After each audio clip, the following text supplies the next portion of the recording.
ইসলামের সবচেয়ে সুন্দর একটা দৃশ্য একসাথে চলা। বিশ্বাস করেন, এটার মতো সুন্দর দৃশ্য আমার মনে হয় আর নাই।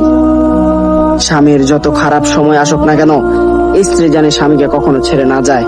আবার স্ত্রীর যদি খারাপ সময় আসে, স্বামী যেন কখনো ছেড়ে না যায়। বিশ্বাস করেন, এটা আল্লাহর একটা রহমত। আপনার খারাপ সময় এসেছে, আল্লাহ তাআলা ভালো সময় দিয়ে দিবে। এটার জন্য বলি, আপনারা কেউ ছেড়ে চলে যাবেন না।